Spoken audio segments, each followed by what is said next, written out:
सभी को मेरे प्रणाम। जैन योग की इस श्रृंखला में आप सभी का स्वागत है। हमें बहुत खुशी हो रही है कि जैन योग के इस मंच के ऊपर आज तीसरे ऐसे ग्रंथ का स्वाध्याय शुरू होने जा रहा है जो कि हमें आध्यात्मिकता क्या है, साधना का मार्ग क्या है, साधना में आगे कैसे बढ़ना है, ये सब चीजों की जानकारी देता है। और हम सबसे ज्यादा धन्यवाद तो डॉक्टर जीतू भाई का करना चाहेंगे, क्योंकि जिस सरल भाषा के अंदर, जिस रोचक शैली के अंदर वो हमें पूरा स्वाध्याय कराते हैं, वो बिल्कुल अवर्णनीय है। क्योंकि आज काफी नए स्टूडेंट्स भी जुड़े हैं, सो आप जुड़ोगे तो आप खुद ब खुद जान जाओगे कि उनकी भाषा इतनी सरल होती है और साथ ही साथ उनका जो भी पद्धति है समझाने का, वो इतना रोचक है कि अलग अलग दर्शनों के अंदर जो बातें कही गई है उसका भी कंपैरिजन करके हमें समझाते हैं, जिससे ये पूरी समझ हमें आसानी से भीतर में उतर जाए। सो हम बहुत बहुत धन्यवाद करेंगे जीतू भाई का। और जैन योग ये एक फैमिली जैसा हो गया है। आज भी बहुत सारे फेसेस मैं देख रहा हूँ जो कि जुड़े हैं। हमने सभी ने साथ में मिलके योग विंशिका ग्रंथ का स्वाध्याय किया, जो कि आचार्य हरिभद्र सुईश्वरजी महाराज साहब की रचना थी। आप देखिए कि इतना सुंदर ग्रंथ, और उसके अंदर हमें जीतू भाई ने समझाया था कि योग की परिभाषा क्या है, मोक्ष के साथ जो जोड़ता है वो योग है। इतनी सुंदर परिभाषा समझाने के बाद उन्होंने दूसरा ग्रंथ समाधि शतक का स्वाध्याय प्रारंभ किया, जो आचार्य देवनंदी जी की रचना है। और अब तीसरा ग्रंथ शुरू करने जा रहे हैं जो कि महोपाध्याय यशो विजय जी महाराज साहब की रचना है। यानी अलग अलग शताब्दी में हुए इन महात्मा, और तीनों ग्रंथ आध्यात्मिकता से भरपूर, साधना का मार्ग बताने वाले, सम्यक दर्शन तक कैसे पहुंचा जाए उसकी समझ देने वाले। यानी कि हम अलग अलग सदियों के अलग अलग आचार्यों के द्वारा लिखे गए अनुभवों के द्वारा ये साधना के मार्ग को खोजने की कोशिश कर रहे हैं, और साथ ही हम साधना के अंदर आगे कैसे बढ़ सके उसकी भी कोशिश कर रहे हैं। सो मुझे बेहद खुशी है कि आप इतनी संख्या में आज जैन योग की इस त्रिश्री श्रृंखला के अंदर जुड़े। और करीबन 2 साल हो गए होंगे जीतू भाई ने ये शुरुआत की थी इस मंच के ऊपर। और जीतू भाई को हमारे जैन फाउंडेशन के फाउंडर श्री रमेश भाई शाह लेके आए थे, और उनके आग्रह के ऊपर उन्होंने विनती को मान भी दिया, स्वीकारा भी, और ये श्रृंखला की शुरुआत की। और आज उसके फल हम सब चख रहे हैं। मीन्स जिसने भी पिछले 2 ग्रंथों का स्वाध्याय किया है वो ये तीसरे ग्रंथ में भी जुड़े हैं, और काफी संख्या में नए लोग भी जुड़े हैं। तो मैं सबसे यही अनुरोध करना चाहूंगा कि हमारे साथ जो विद्वान आज इस मंच के ऊपर है, जो हमें मार्गदर्शन देने वाले हैं, वो विद्वानों में रत्न समान है। इतना गहन उनका ज्ञान है, और जब भी समझाते हैं तो विषय विषय को पकड़ के चलेंगे, विषयांतर भी नहीं होगा। और साथ ही साथ मजा इस बात की आएगी कि सेशन के अंत में हमारा Q&A होता है, यानी कि क्वेश्चन एंड आंसर सेशन। सो हम सब साधना का मार्ग ढूंढ रहे हैं, आध्यात्म को समझने की कोशिश कर रहे हैं, और इसमें बहुत सारे प्रश्न हमें आते हैं हमारे जीवन से रिलेटेड, आध्यात्म के मार्ग के रिलेटेड। और ये सभी प्रश्न भी हम जीतू भाई को एंड में पूछ सकते हैं, और हमें उसके आंसर बहुत ही अच्छे मिलते हैं। और एक खुशी इस बात की भी है कि इस कक्षा के अंदर 7 अलग अलग कंट्रीज से लोग जुड़ते हैं। अब 7 कंट्रीज से लोग जुड़ते हैं जो अलग कल्चर में रह रहे हैं, अलग ट्रेडिशन में रह रहे हैं, और सभी की लाइफस्टाइल डिफरेंट होगी, अलग अलग स्टेट से जुड़े हैं। तो जब वो प्रश्न करते हैं तो हमें कहीं ना कहीं उनके प्रश्नों के द्वारा भी हमें जो जीतू भाई आंसर देते हैं उससे हमें भी मार्गदर्शन मिलता है। तो ये बहुत ही सुंदर एक श्रृंखला चल रही है, और आप सब जुड़े उस बदल आप सबका भी बहुत बहुत धन्यवाद करता हूँ। और हमारे साथ कितने जो लोग जुड़े हैं जो थोड़े बड़े हैं एज में, वो तो कहते हैं कि हमने जीतू भाई को सुनने की शुरुआत की, बाद में ऐसा लगा कि हमने बहुत लेट शुरू किया ये ग्रंथों का स्वाध्याय करना। तो यहाँ पे जितने भी यंगस्टर्स भी मौजूद है, मैं उनको कहना चाहूंगा कि आप इस सेशन के अंदर रेगुलरली अटेंड करना, और कोशिश करना कि जब भी ये सेशन चले हमारा फुल कंसंट्रेशन इस सेशन के अंदर हो। और अभी भी अगर आप आपके मित्र और आपके परिवारजनों को इसके अंदर जोड़ना चाहते हैं तो सबको जोड़िए, हम साथ में मिलके ऐसे अमूल्य ग्रंथ का स्वाध्याय करेंगे। हमारे साथ जैन फाउंडेशन के फाउंडर श्री रमेश भाई शाह बैंगलोर से जुड़े हैं। मैं उन्हें इनवाइट करता हूं कि आज जब इस कोर्स की शुरुआत हो रही है तो वे अपने भाव इस कोर्स को लेकर रखें। श्री रमेश भाई शाह।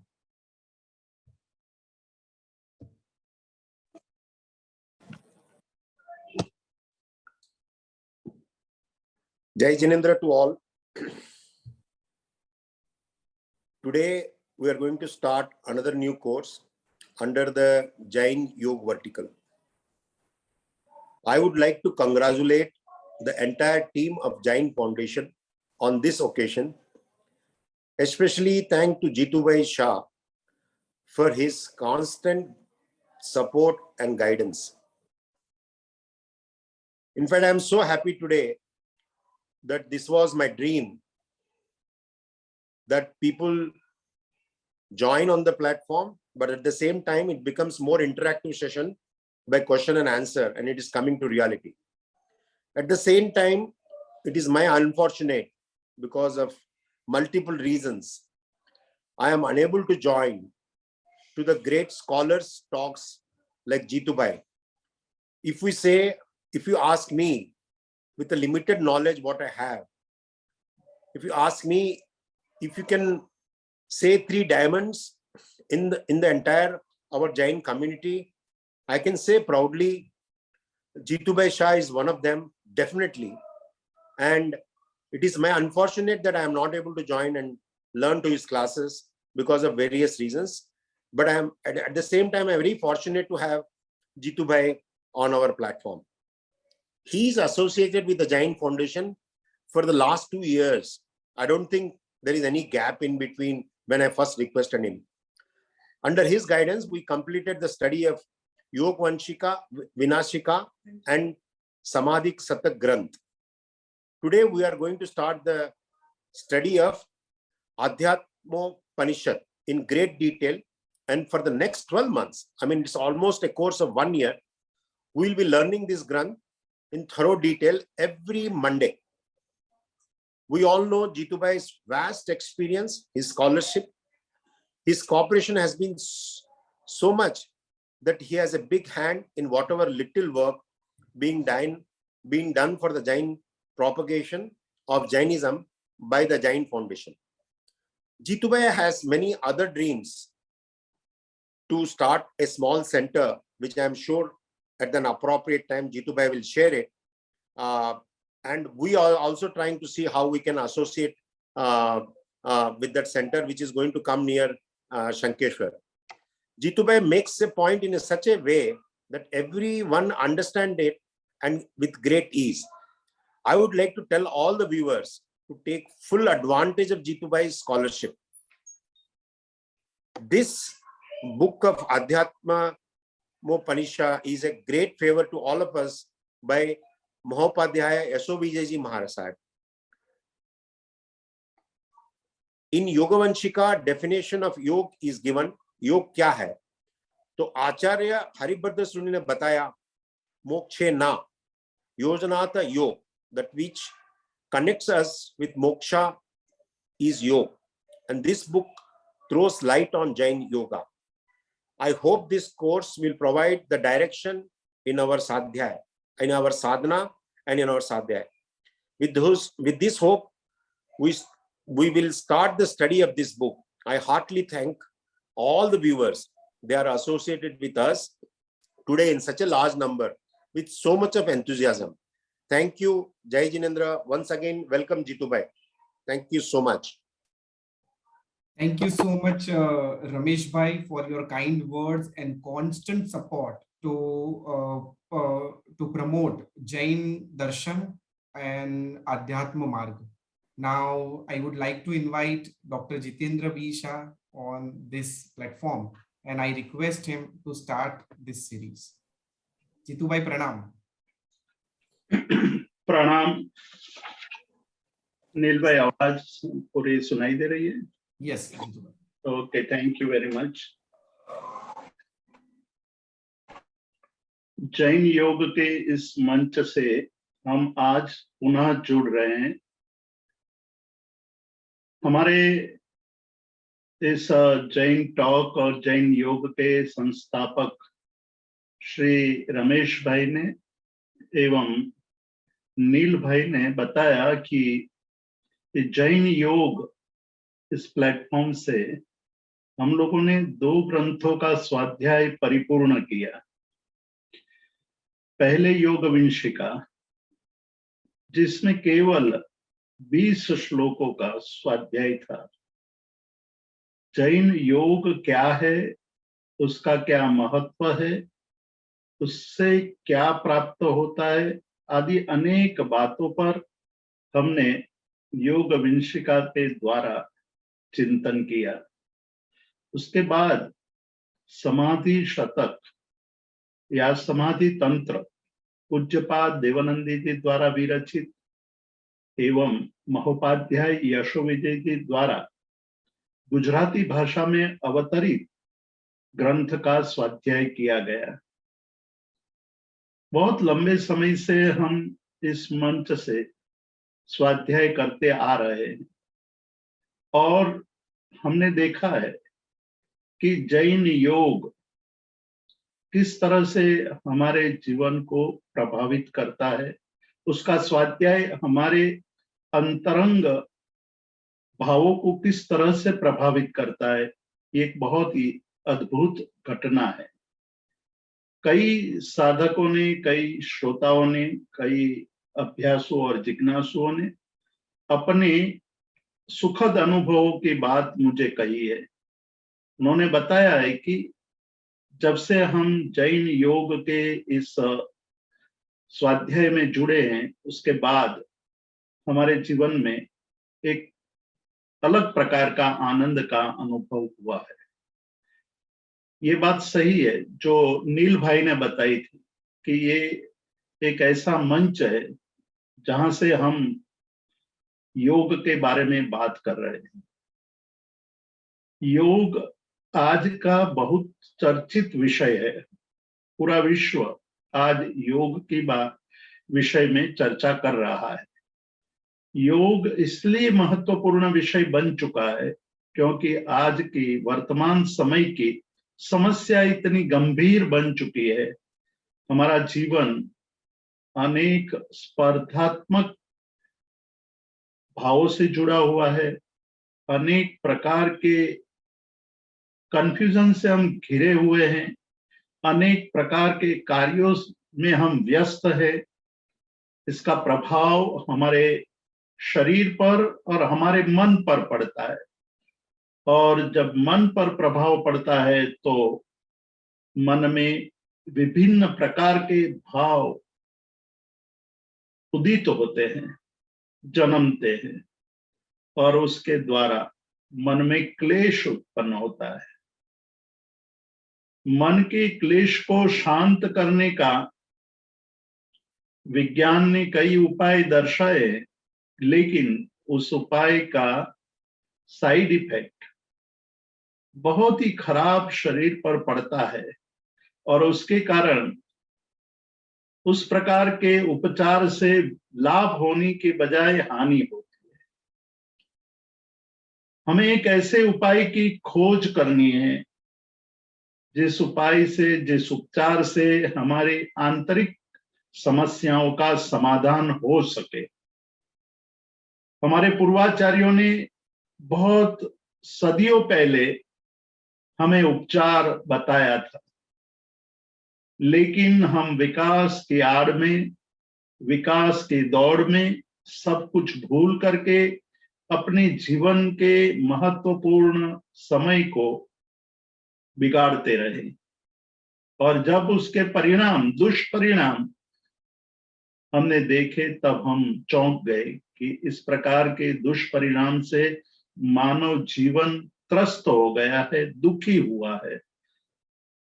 और इसी कारण एक ऐसे उपचार की आवश्यकता थी जो विश्व के आज के मानव के सामने योग के रूप में उभरा है।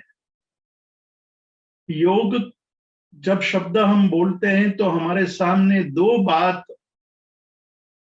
आती है प्रमुख रूप से।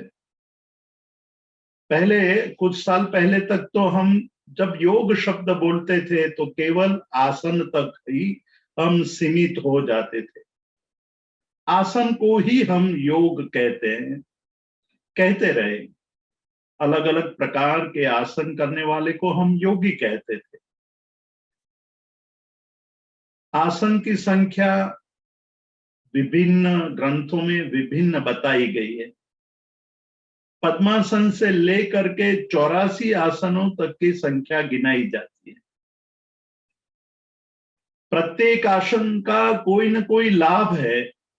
शरीर को सुदृढ़ बनाता है आसन, शरीर को निरोगी बनाता है, और उसी को हमने योग के रूप में मान लिया था। लेकिन पिछले दशक में हमने देखा कि योग केवल आसनों तक सीमित नहीं है, उससे भी कुछ गहरा कोई एक पद्धति है। उस पद्धति को समझने के लिए हमारे सामने कई योगी आए। उन्होंने प्राणायाम को भी उतना ही महत्वपूर्ण बताया, और प्राणायाम की साधना से शरीर के अंदर के रोगों को नष्ट करने की प्रक्रिया भी उन्होंने बताई, जो पतंजलि ने योग शास्त्र में बताई हुई है। प्राणायाम की साधना और प्रचलित हुई, और इसीलिए आज जब योग की बात करते हैं तो योग अर्थात आसन और प्राणायाम, ये दो बात को ही लेकर हम चलते हैं। लेकिन जब हमने योग ग्रंथों को गहराई से देखा तब पता चला कि केवल आसन और प्राणायाम तक ही योग सीमित नहीं है। योग के और भी अंग हैं, और संपूर्ण योग अर्थात अष्टांग योग, जिसमें यम से शुरू की हुई यात्रा समाधि तक पहुंचाती है। यम नियम पर आज हम जरा भी ध्यान नहीं देते हैं। हमारा लक्ष्य यम नियम पर नहीं है, हमारा लक्ष्य केवल आसन और प्राणायाम तक सीमित है।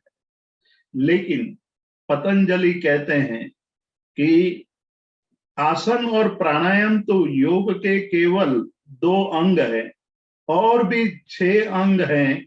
कुल मिलाकर के 8 अंग हैं, और उसको अष्टांग योग कहा जाता है। यम नियम आसन प्राणायाम प्रत्याहार धारणा ध्यान और समाधि। इन अष्टांग योग में अंतिम चरण समाधि का है। हमें समाधि तक पहुंचना है तो हमारी यात्रा का प्रारंभ यम और नियम से शुरू होना चाहिए। आज हम यम और नियम को इतना महत्व नहीं देते हैं, केवल आसन और प्राणायाम को महत्व देते हैं। इसलिए योग की सिद्धियों का जो वर्णन किया गया है, योग के लाभों का जो वर्णन किया गया है, वो हमें पूर्ण रूप से प्राप्त नहीं होता है। हमें जो लाभ प्राप्त होता है वो शारीरिक और मानसिक लेवल तक सीमित हो जाता है। उससे भी आगे हमारी यात्रा है। जो आनंद और शांति का अनुभव कराता है वो योग की अभी हमने अनुभूति ही नहीं की है, जो बात पतंजलि कहते हैं। और उस बात को हम देखेंगे कि वास्तव में योग क्या है। जब हम यहाँ जैन योग शब्द का प्रयोग करते हैं तो हमारे सामने ये प्रश्न उपस्थित होता है कि ये कौन सा योग है जिसको हम जैन योग के नाम से पुकारते हैं। योग तो योग ही होता है, उसके लिए जैन योग ऐसा भेद करना क्या उचित है? ये प्रश्न आज हमारे साथ जुड़े हुए सभी जिज्ञासुओं के मन में उपस्थित होता होगा, होना चाहिए, और यहीं से हमारी यात्रा का भी प्रारंभ होता है। हम धीरे धीरे जब अपने इस योग जैन योग के प्लेटफॉर्म से अध्यात्मोपनिषद ग्रंथ के स्वाध्याय की क्रमशः आगे बढ़ते जाएंगे, सुनते जाएंगे, तब पता चलेगा कि क्या विशेषता है, क्या क्या नवीनता जैन योग में दर्शाई गई है। आज तो केवल इतना ही हमें समझना आवश्यक है कि जैनाचार्यों द्वारा रचित योग ग्रंथों को आधार बना करके जब हम बात करते हैं तो उसको जैन योग कहते हैं। बहुत सारे जैनाचार्यों ने योग की साधना करते हुए योग के रहस्य को हमारे सामने रखा है। हम समय समय पर अन्य योग ग्रंथों में और जैनाचार्यों द्वारा रचित योग ग्रंथों में क्या विशेषता है, क्या भिन्नता है, उसकी भी बात करेंगे। क्या तुलना है, उस क्या क्या समानता है, उसकी भी तुलना करेंगे, जिससे पता चलेगा कि यह शास्त्र कितना गहन है। मैं एक ही बात आज प्रारंभ में बताना चाहता हूं, जो अध्यात्म उपनिषद के प्रथम प्रकरण में महोपाध्याय यशोविजय जी ने हमारे सामने रखी है। कोई योगी ही ये बात कर सकता है, कोई पहुंचा हुआ योगी ही ये कह सकता है।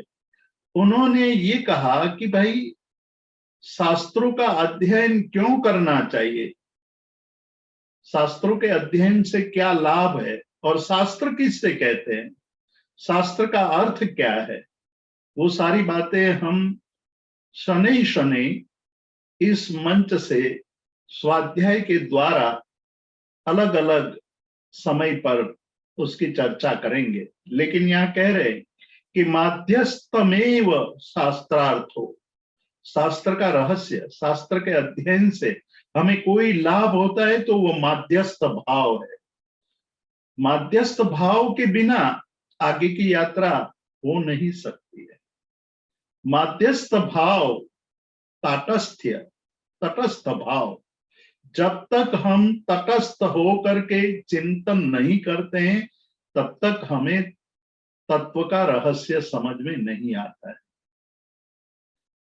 माध्यस्थ भाव का अभाव हमारे अंदर एकांगी और हमारे अंदर जड़ता उत्पन्न करता है। किसी ग्रंथ का स्वाध्याय कर लें और उसी को चिंतन किए बिना मान ले तो हमारे सामने ये एक जड़ता आ जाएगी, मानसिक जड़ता, कि यही सही है और इसके अलावा संसार में कुछ भी सत्य नहीं है, सब कुछ मिथ्या है। यह सत्य है ये मानना तो ठीक है, इसमें सत्य छिपा हुआ है ये मानना भी ठीक है, ये ग्रंथ मुझे प्रिय है ये मानना भी ठीक है, लेकिन उसके बाद जो हमारी भावना पनपती है वो है एकांगी पने की। हम एकांतवादी बन जाते हैं। एकांतवादी बनने के कारण हम ये मानने लगते हैं कि यह ग्रंथ सत्य है और इसके अलावा बाकी के सभी ग्रंथ मिथ्या है। ये मानना पहली बात को भी मिथ्या बना देती है। यह ग्रंथ सत्य है ये बात को भी गलत सिद्ध कर देती है। इसलिए महोपाध्याय यशोविजय जी ने प्रथम प्रकरण में ही हमें चेताया है। उन्होंने कहा कि शास्त्र का रहस्य, शास्त्र का जो अध्ययन, शास्त्र के स्वाध्याय से हमें क्या प्राप्त होता है, माध्यस्थ भाव प्राप्त होता है। और जब माध्यस्थ भाव आता है, तटस्थता आती है, तब हमें ये चिंतन करने का मौका मिलता है कि सत्य क्या है, मिथ्या क्या है। तो माध्यस्थ भाव हमारे अंदर सम्यक दर्शन, जिसका भारतीय आध्यात्मिक परंपराओं ने स्वीकार किया है। बौद्ध परंपरा में सम्मादिट्ठी शब्द का प्रयोग हुआ है।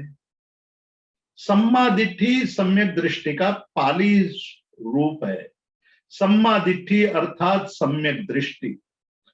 जब तक दृष्टि में सम्यक्त्व यानी सम्यक्त्वपना का उदय नहीं होता है, तब तक हमारी आराधना, हमारी साधना आगे नहीं बढ़ती है। भगवत गीता में भी कहा कि यह पश्यति स पश्यति, जो देखता है वही देखता है। तो क्या देखना और क्या देखने वाला है, किसको देखने वाला का है? चक्षु होने मात्र से देखने वाला नहीं माना जाता है। चक्षु, चर्म चक्षु से, चमड़े की आंखों से हमने आज तक गलत धारणा ये ही बांधी है। हमारे मन के अंदर मकड़ी के जाले ही हमने बुने हैं।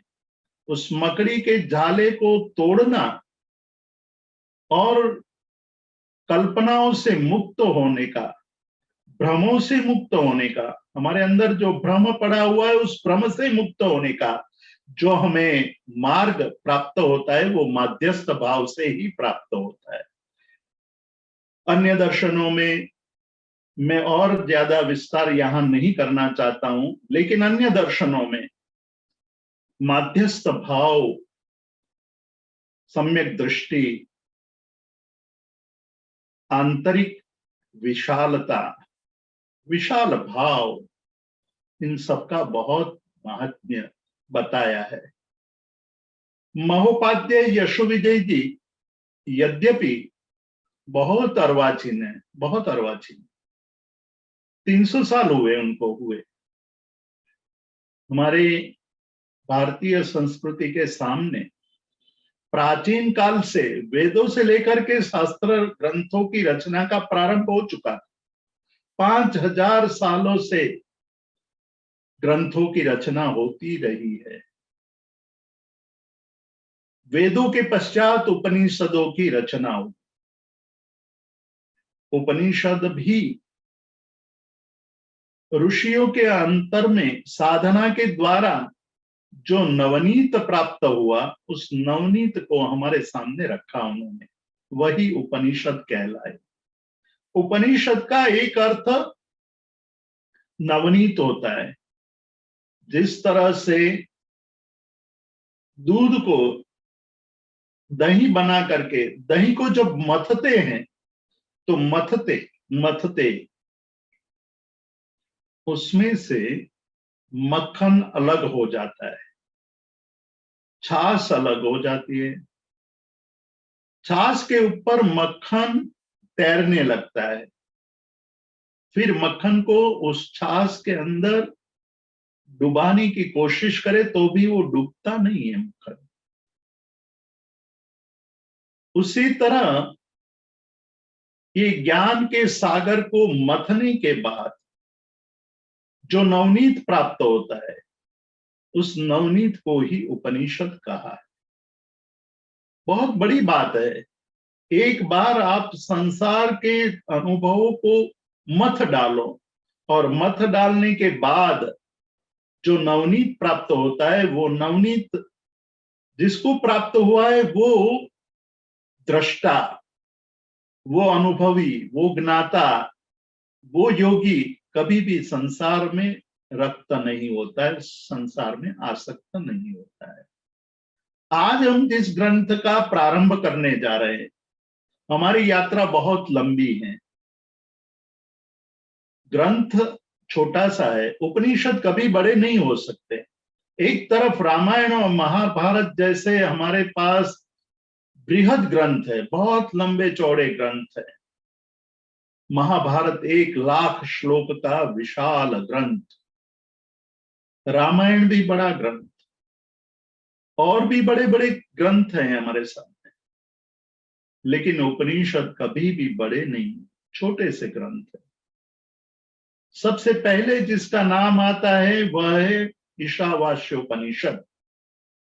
ईशावास्योपनिषद छोटा सा ग्रंथ, लेकिन एक एक श्लोक में इतना रहस्य भरा हुआ है, इतना रहस्य भरा हुआ है कि उसकी हम कल्पना भी नहीं कर सकते।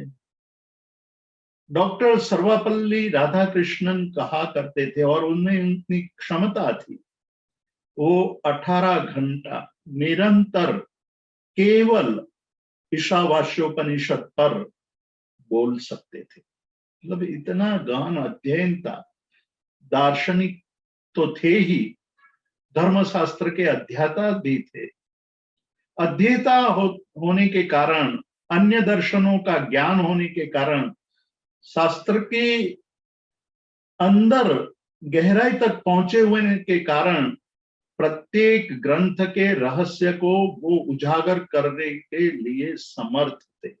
तो एक 18 श्लोक के ग्रंथ को 18 घंटे तक उसके रहस्य को हमारे सामने रखने का मतलब है कि उस ग्रंथ में ऐसे ऐसे मोती पड़े हैं, मौक्तिक मौक्तिक ग्रंथ है, ऐसे ऐसे रत्न पड़े हैं, जो अंदर डूबता है उसी को वो रत्न प्राप्त होता है। तो उपनिषद का एक अर्थ हुआ हमारे सामने नवनीत। अध्यात्म के ग्रंथों की कोई कमी नहीं है भारतीय परंपरा में। उपनिषद से हमने बात शुरू की है।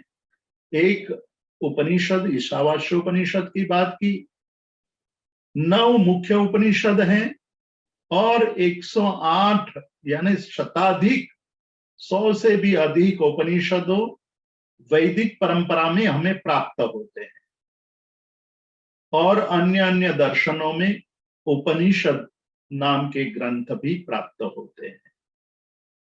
काल के प्रवाह में देखा जाए तो वो बात हमें स्मरण में रखनी है कि महोपाध्याय यशोविजय जी अर्वाचीन थे जरूर, लेकिन उनके सामने एक बहुत बड़ी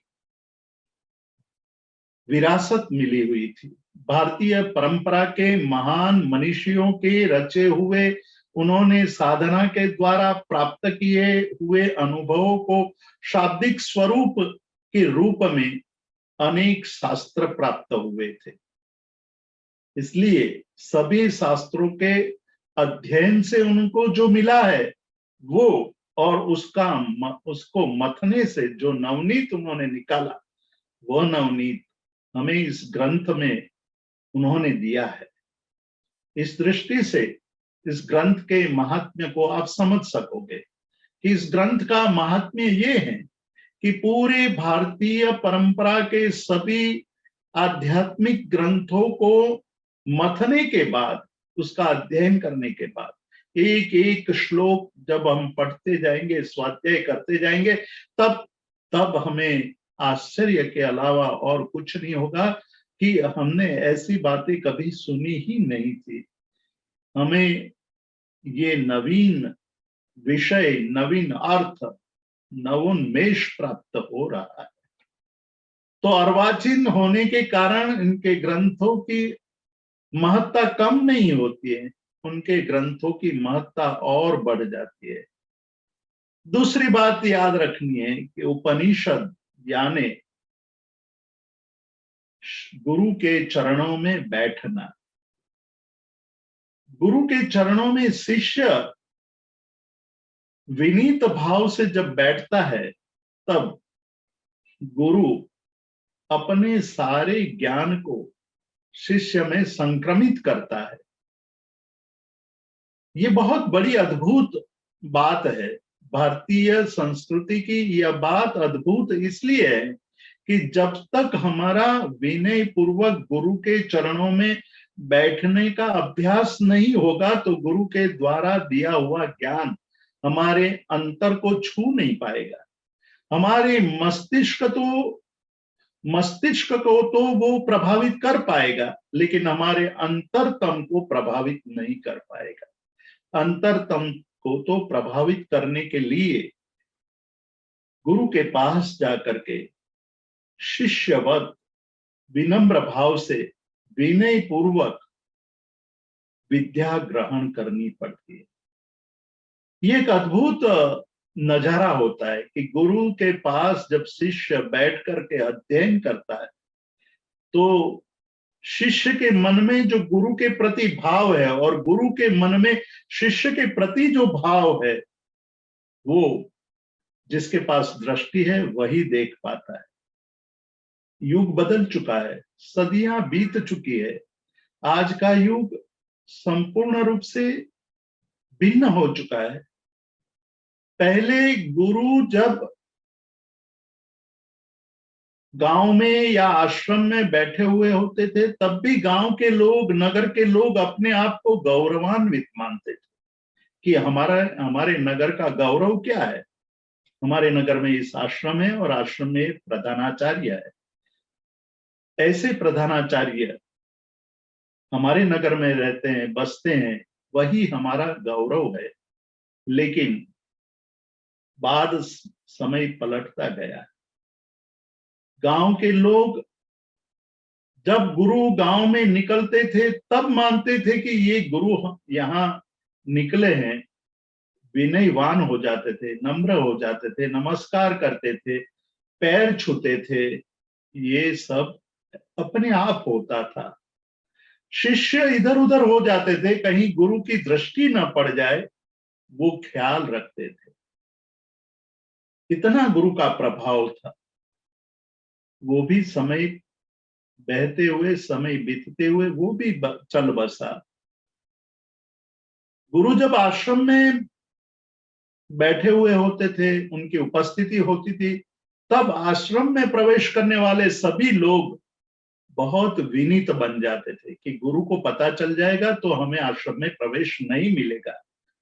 हमारा एक विनय है और उस विनय का आचरण करना चाहिए। इसलिए आश्रम के प्रवेश द्वार में प्रवेशते ही शिष्य जिज्ञासु विनीत हो जाते थे। भले ही गुरु वहां उपस्थित नहीं है, गुरु आश्रम में अपनी कुटिया में उपस्थित होते हैं, लेकिन हर एक जगह पर गुरु वहां मौजूद नहीं होते, फिर भी गुरु का ये प्रभाव रहता था। लेकिन बाद में समय बहते हुए, समय बीतते हुए वो भी परिवर्तित हो गया कि गुरु जब पढ़ाते थे तभी शिष्य उसको मान सम्मान देते थे। आज की स्थिति तक पहुंचते पहुंचते परिस्थिति और पलट गई। क्लासरूम में जब टीचर पढ़ाते हैं तभी शिष्य, स्टूडेंट उसको मान देते हैं, सम्मान देते हैं। क्लास खत्म होते ही गुरु के प्रति आदर भाव भी समाप्त हो जाता है। इतनी हानि, इतना ह्रास आज हमारे जीवन में हो चुका है। इसलिए विद्या के प्रति जो हमारा आदर सम्मान वो भी कम हुआ और उसके कारण हमारे मन में जो विद्या आज है वो हमारे अंतरतम को छूने वाली विद्या नहीं रही है। तो उपनिषद का एक अर्थ बताया कि विनीत होकर के गुरु के पास बैठना, गुरु से विद्या ग्रहण करना और उस विद्या ग्रहण की हुई विद्या का चिंतन करके पुनः गुरु के चरणों में जाकर के अपने प्रश्नों का समाधान करना, ये एक प्रक्रिया थी। हम देखेंगे कि अध्यात्म उपनिषद में ये पूरी प्रक्रिया किस तरह से हमारे सामने प्रस्तुत की है उपाध्याय यशोविजय जी। महोपाध्याय यशोविजय जी ने इस अर्थ में भी उपनिषद के इस ग्रंथ का उपनिषद नाम रख करके एक बहुत बड़ा संदेश दिया है कि इस विद्या को आपके जीवन में पाना है तो विनम्र बनना पड़ेगा। विनम्रता ही हमें इस ग्रंथ के पूर्ण स्वरूप को समझने में निमित्त बनेगा। तो ये विनम्रता की बात हुई। उपनिषद का एक अर्थ है रहस्य।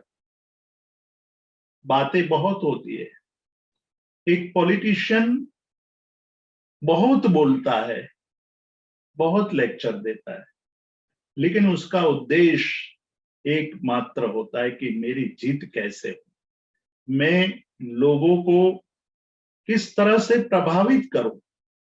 मतलब बहुत कहने पर भी उनका सार, उनका रहस्य केवल यही है कि मुझे बहुमत मिले। फिर बाद में वही पॉलिटिशियन 5 साल तक लोगों पर अनुशासन करता रहता है। प्रोफेसर बहुत बोलता है, व्यापारी बोलता है, लेकिन उनका रहस्य, उनका सार चतुर श्रोता समझ लेते हैं। अध्यात्म के क्षेत्र में आज भी हम देख रहे हैं, और आज विशेष रूप से देख रहे हैं, हमारे सामने अनेक टीवी चैनल है, 24 घंटा लेक्चर चालू होते हैं। युग बदल चुका है, लेकिन बोलने के पीछे उसके रहस्य को समझना बहुत बड़ी बात है। इसलिए उपनिषद ग्रंथ कभी बड़े नहीं होते, रहस्य बहुत सूक्ष्म होता है। जब आप रहस्य को समझ लेते हैं तो पूरी बात समझ में आ जाती है।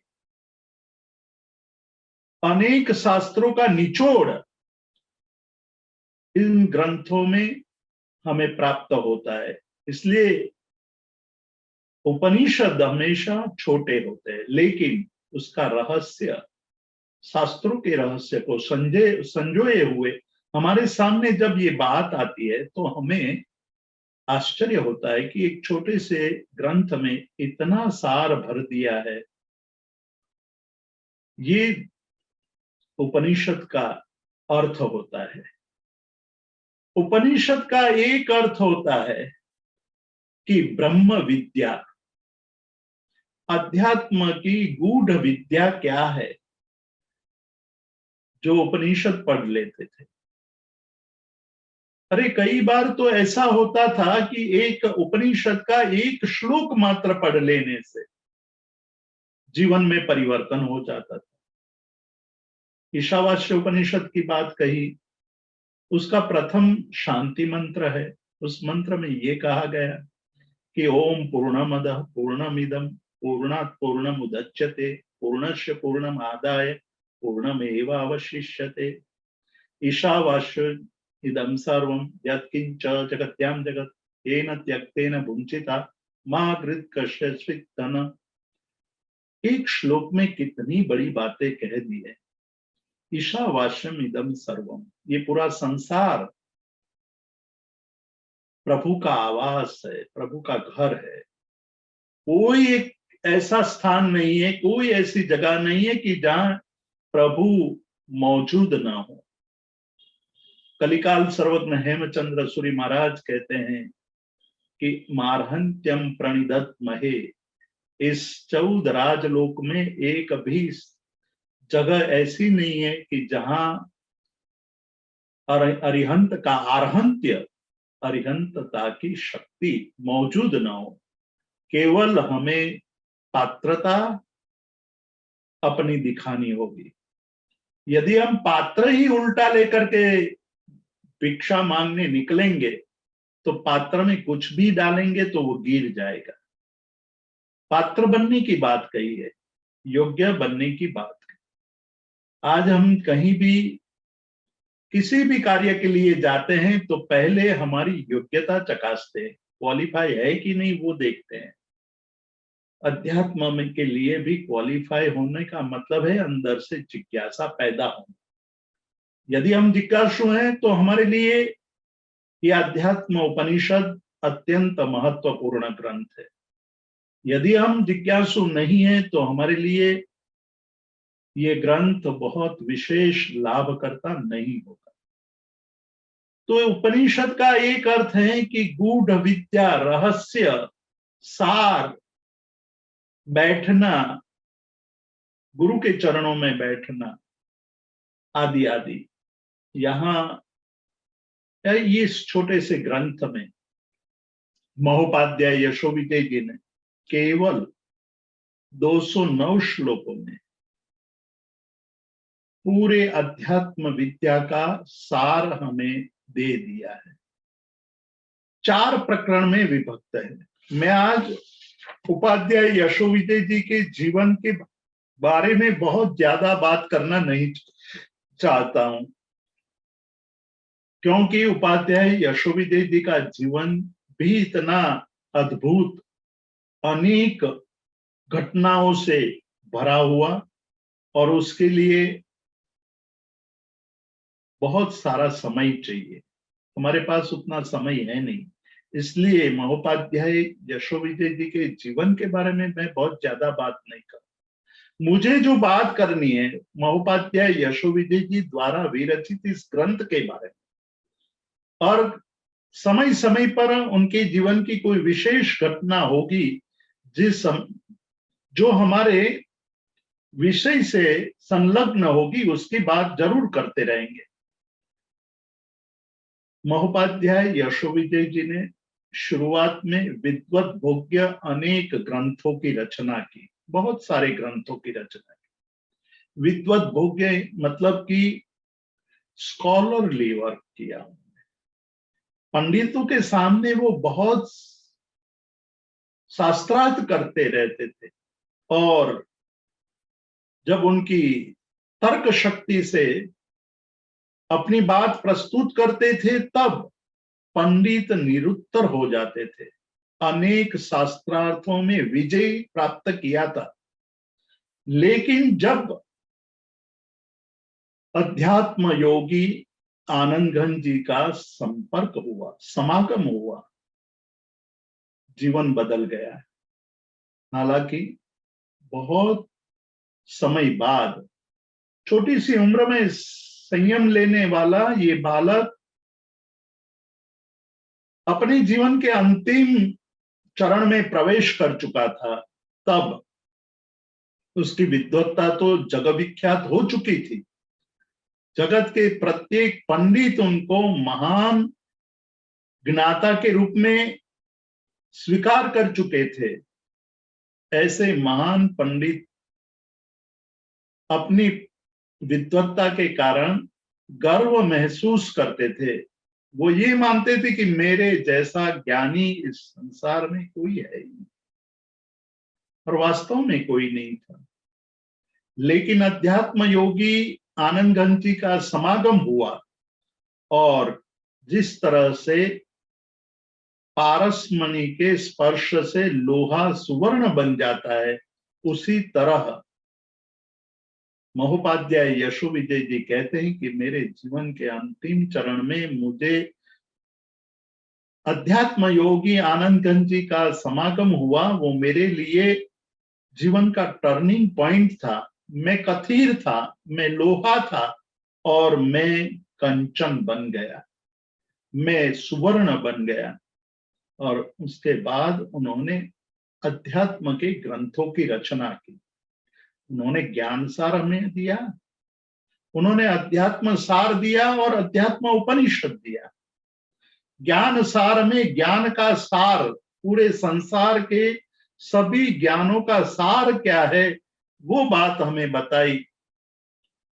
अध्यात्म सार में अध्यात्म का सार, लेकिन विस्तार से, करीब 900 श्लोक में।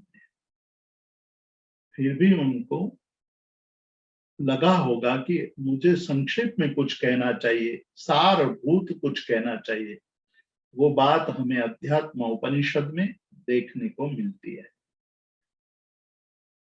इस अध्यात्म उपनिषद के 4 प्रकरणों की बात बहुत ही महत्वपूर्ण है। हम क्रिया करते हैं, क्रिया करने के पीछे हमारा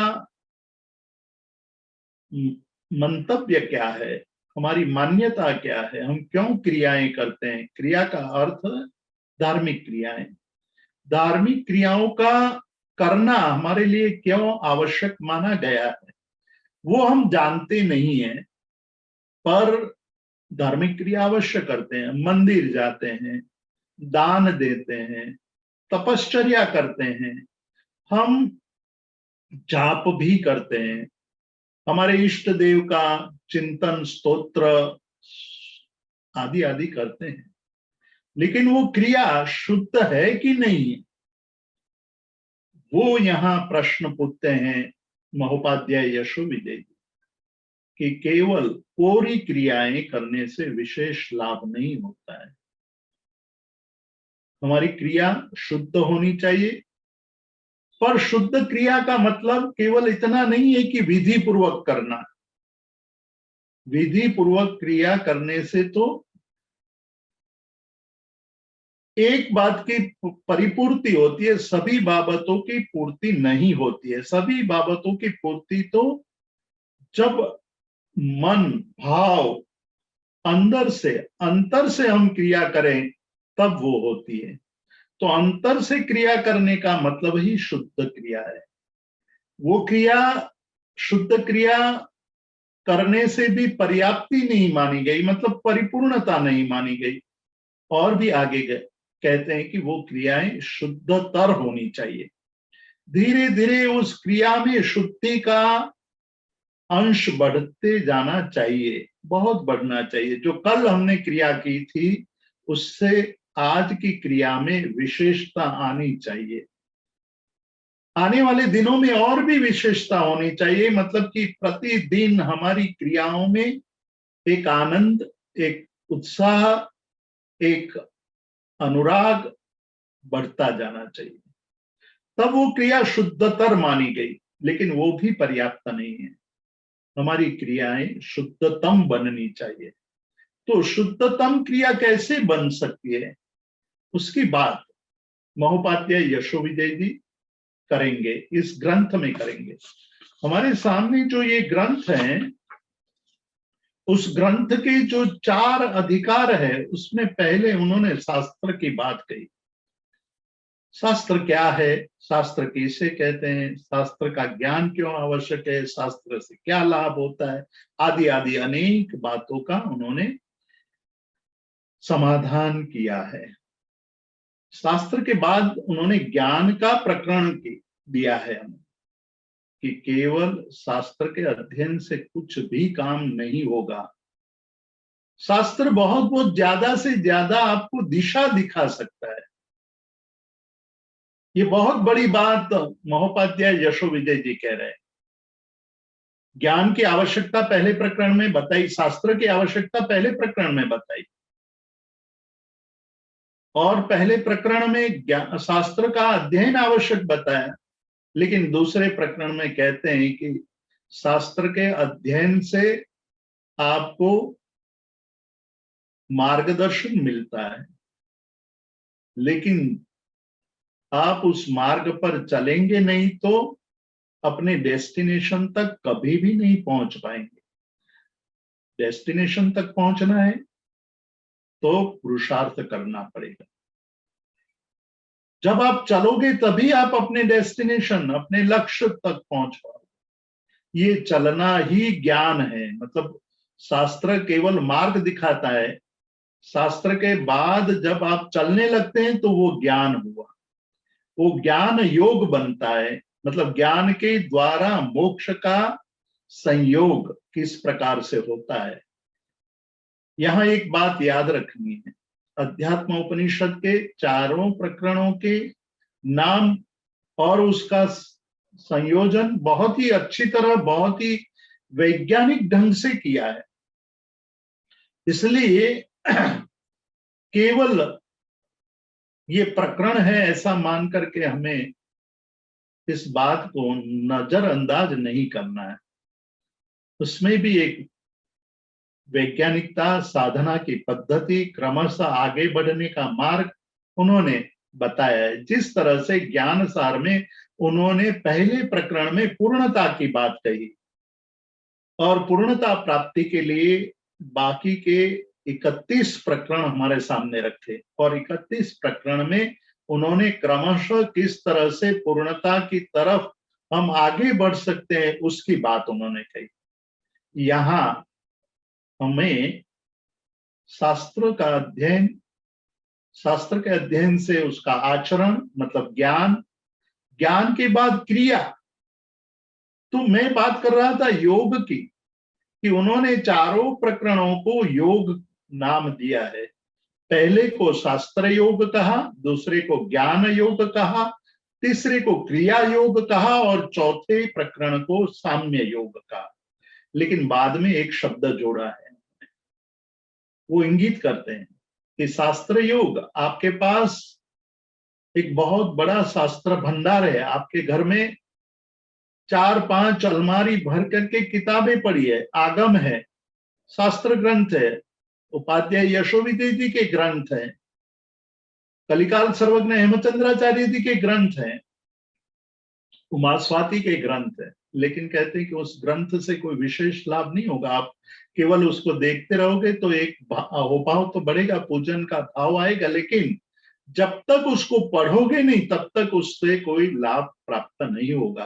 तो शास्त्र योग शुद्धि शब्द का प्रयोग उन्होंने हर एक प्रकरण में योग के बाद शुद्धि शब्द को जोड़ा है उन्होंने, कि शास्त्र योग की शुद्धि किस प्रकार से होती है, ज्ञान योग की शुद्धि किस प्रकार से होती है, क्रिया योग की शुद्धि किस प्रकार से होती है, और साम्य योग की शुद्धि किस प्रकार से होती है। हम साम्य तक, समता तक पहुंचना चाहते हैं। हमारा अंतिम लक्ष्य समता, और वो समत्व भाव, समत्वम योग उच्यते, ऐसा भगवत गीता में भी कहा है कि योग का अर्थ है समत्व भाव। पर वो समत्व भाव आए कैसे? जब तक हमारा समत्व योग शुद्ध विशुद्ध विशुद्धतम नहीं बनेगा तब तक साम्य योग की उपलब्धि नहीं हो पाएगी। साम्य योग की उपलब्धि के लिए शुद्धि आवश्यक है। तो वो साम्य योग की उपलब्धि, वो चरम सीमा है, चरम शिखर है। उस शिखर तक पहुंचने के लिए पहले के 3 चरण को समझना अत्यंत आवश्यक है। वो बात हम आने वाले दिनों में बहुत ही विस्तार से और अनेक उदाहरणों के साथ हम करेंगे। तो यहाँ महोपाध्याय यशोविदय जी एक बात, अपने जीवन की बात बताते हैं। अध्यात्म उपनिषद के विषय में कहते हैं कि आगमेन अनुमानेन योगाभ्यास रसेन च त्रिधा प्रकल्पयन प्रज्ञाम लभते तत्वम उत्तमम। तत्व की प्राप्ति, रहस्य की प्राप्ति, जीवन में कुछ पाना है, उत्तम का पाना है, श्रेष्ठ को पाना है, तो क्या करना पड़ेगा? आपको उत्तम रत्न खरीदना है।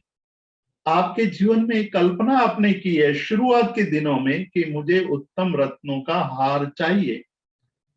अभी आपके पास कुछ भी नहीं है, फिर भी आप ये कल्पना करते हैं कि मैं उत्तम रत्नों का हार पाकर ही रहूंगा। तो आप निश्चित रूप से, यदि ये आपका पुरुषार्थ मनोरथ सही सही होगा तो आपका पुरुषार्थ, आपका उत्साह निरंतर बढ़ता जाएगा। मतलब छोटे से व्यापार से आप प्रारंभ करेंगे और धीरे धीरे आगे बढ़ते जाओगे। आपने एक बहुत ही प्रसिद्ध किताब है मर्चेंट ऑफ बेबीलोन, जिसमें एक बहुत ही महत्वपूर्ण कहानी, कहानी के द्वारा उन्होंने जगत के सर्वश्रेष्ठ धनवान कैसे बनते हैं उसकी चर्चा की है। एक चपरासी जो एक दुकान में केवल पत्र लिखने का काम करता था, उनके अक्षर अच्छे थे, सुंदर अक्षर वाला एक व्यक्ति धीरे धीरे अपनी कला के द्वारा इस तरह से बेबीलोन का धनवान बन जाता है। वो बात बताइए। तो यहाँ जैसे जैसे हमारी योग शुद्धि होती जाएगी वैसे वैसे हम भी अपने जीवन के स्वामी बन जाएंगे, आत्मानुभूति को प्राप्त कर लेंगे। हम भी जगत के सर्वश्रेष्ठ सुख को प्राप्त कर पाएंगे। तो यहाँ महोपाध्याय यशोविदय जी ने कहा कि मैं केवल शास्त्रों का अध्ययन करके एक नए शास्त्र की रचना नहीं कर रहा हूं। मेरे शास्त्र रचने के पीछे मैंने जो साधना की है वो साधना है कि आगमेन, मैंने आगमों का अध्ययन किया है, अनुमानेन मतलब मैंने बहुत मंथन किया है। आगमों के अध्ययन के बाद, शास्त्र का अध्ययन करने के बाद बहुत तर्क वितर्क करके मेरे पूरे ज्ञान का मंथन किया है। और योगाभ्यास का मुझे रस था, मतलब मेरी रुचि योगाभ्यास की थी। मैं मानता हूं आज हमारे साथ जितने भी जुड़े हुए हैं सभी को योग के प्रति रुचि है, इसलिए जुड़े हैं। लेकिन जैसे जैसे हम आगे बढ़ते जाएंगे निश्चित रूप से इस रुचि में अभिवृद्धि होगी, निश्चित रूप से आपको भी आनंद आता जाएगा। हमारी यात्रा लंबी जरूर है, लेकिन हमारी यात्रा सहना भवतु सहनौ भुनक्तु सह वीर्यं करवावहै, जो उपनिषद के एक मंत्र है कि हम आज जिस यात्रा का प्रारंभ करते हैं, कर रहे हैं, उस यात्रा में हम सब साथ रहेंगे, साथ में ही पुरुषार्थ करेंगे, साथ में ही भोजन करेंगे, साथ में ही हम एक दूसरे को सहयोग करते हुए हमारे लक्ष्य तक पहुंचेंगे। तो यहाँ महोपाध्याय यशोविजय जी कहते हैं कि मुझे योग का अभ्यास करने का रस था और इन 3 बाबतों से मेरी प्रज्ञा, अब जो बात करते हैं वो बहुत महत्वपूर्ण है कि मेरी प्रज्ञा वो प्रबल बनी और उस प्रबल के कारण उत्तम तत्व प्राप्त हुआ। वो उत्तम तत्व मैं आपके सामने इस अध्यात्म उपनिषद के द्वारा प्रस्तुत करने जा रहा हूं। इतनी भूमिका के बाद हम अगले स्वाध्याय में ग्रंथ का प्रारंभ करेंगे। ग्रंथ की पीडीएफ आप सबको भेज दी जाएगी। कुछ कारण से आज हम नहीं भेज पाए हैं। अगले स्वाध्याय से पहले पहले सबको इस ग्रंथ का प्रारंभ का हिस्सा भेज दिया जाएगा, जिससे स्वाध्याय करते वक्त, इस बातों को सुनते वक्त आप उसको आधार बना सकते हैं और स्वाध्याय के बाद भी आप उसका चिंतन मनन कर सकेंगे। तो हम लोगों को थोड़ी देर लगी है, पर मैं क्षमा चाहता हूं, आज पहले दिन आपको पीडीएफ नहीं भेज पाए हैं। नील भाई, हम सबको ये पीडीएफ भेज देंगे अगले स्वाध्याय के पहले पहले। जी जी जी। तो आज हम यहाँ अटकते हैं, हम अगले स्वाध्याय में ग्रंथ का प्रारंभ करेंगे। जी जी जीतू भाई, थैंक यू सो मच। बहुत ही सुंदर आपने आज इसका इंट्रोडक्शन दिया और आज के सेशन को विराम दे उससे पहले मैं आज का समराइज करना चाहूंगा जो सेशन हुआ है, और साथ ही साथ सभी जिज्ञासुओं को कहना चाहूंगा कि अगर आपको कोई प्रश्न है तो आप तब तक हैंड रेज कर सकते हैं। आज बहुत ही सुंदर आध्यात्म उपनिषद ग्रंथ के स्वाध्याय की शुरुआत हुई है, और जैसा जीतू भाई ने बताया कि महोपाध्याय यशो विजय जी महाराज साहब, जो कि विद्वत भोग्य अनेक ग्रंथों की रचना उन्होंने अपने जीवन के स्टार्ट में की, और उसके बाद जब आनंदगन महात्मा को मिले और उसके बाद उनका जीवन बदल गया, और जीवन के अंतिम चरण में जिन 3 ग्रंथों की रचना की उनका नाम था ज्ञान सार, आध्यात्म सार और आध्यात्म उपनिषद। वहां हमें बताया कि आध्यात्म ज्ञान सार में दुनिया के समस्त ज्ञान का सार है, आध्यात्म सार में अध्यात्म का सार है जो कि 900 श्लोक प्रमाण है, पर इसको और छोटा और इजी बनाने का काम आध्यात्म उपनिषद में किया गया है, जिसमें 209 श्लोक है और ये 4 अधिकारों में डिवाइडेड है। जो 4 अधिकारों के बारे में भी जीतू भाई ने बताया, शास्त्र योग, ज्ञान योग, क्रिया योग और साम्य योग, जिसकी चर्चा हम आगे के सेशंस के अंदर करने वाले हैं। जब आध्यात्म उपनिषद की बात करते हैं तो उपनिषद की डेफिनेशन को जानना बहुत जरूरी है, जिसमें जीतू भाई ने हमें अनेक डेफिनेशन बताई, बट कुछ डेफिनेशन मैं यहाँ पुनः बताना चाहूंगा, जिसमें जीतू भाई ने कहा कि एक उपनिषद का मीनिंग है नवनीत, जिसके अंदर बहुत सुंदर उन्होंने बात की कि यशो विजय जी महाराज जो थे वो अर्वाचीन युग में थे, पर उनको शास्त्रों की अनेक विरासत भेंट में मिली थी, और उनको मथने के बाद उन्होंने जो नवनीत पाया उसे ही हम उपनिषद कहेंगे, आध्यात्म उपनिषद कहेंगे, जिसमें कहा कि भारतीय परंपरा के सभी आध्यात्मिक ग्रंथों को मथने के बाद जो नवनीत प्राप्त हुआ वो आध्यात्म उपनिषद है। दूसरी एक डेफिनेशन बहुत ही सुंदर की, जिसमें गुरु शिष्य की परंपरा हमें समझाई और कहा कि उपनिषद यानी कि गुरु के चरणों में बैठना, विनीत होकर गुरु के चरणों में बैठना, विद्या का ग्रहण करना, उसके ऊपर चिंतन करना और पुनः गुरु के पास जाके जिज्ञासाओं का समाधान करना। ऐसी सुंदर बात हमें जीतू भाई ने बताई। साथ ही साथ एक डेफिनेशन बताई कि जिसका अर्थ होता है रहस्य, यानी कि उपनिषद छोटे होते हैं और अनेक शास्त्रों का निचोड़ इन ग्रंथों में प्राप्त होता है, रहस्य हमें इन ग्रंथों में प्राप्त होता है, वो है उपनिषद। और एक डेफिनेशन ये भी बताई कि उपनिषद यानी ब्रह्म विद्या, यानी कि आध्यात्म की गूढ़ विद्या जिससे प्राप्त होती है वो है उपनिषद।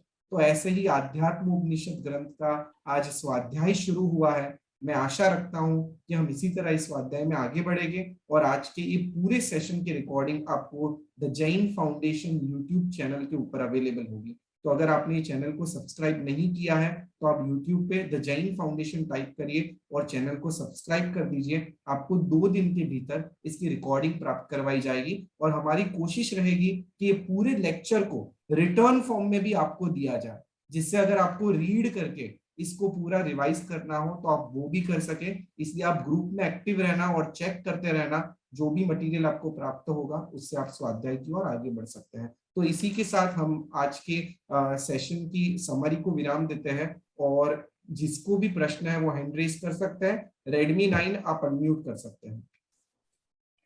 प्रणाम सर, वो मर्चेंट ऑफ बेबीलोन बुक के बारे में बताया, वो गुजराती में मिल सकता है? अध्यात्म उपनिषद गुजराती में भी मिलेगा, हिंदी में भी मिलेगा। पहले गुजराती में ही भेज दिया जाएगा, बाद में हिंदी में भेजेंगे। Okay, thank you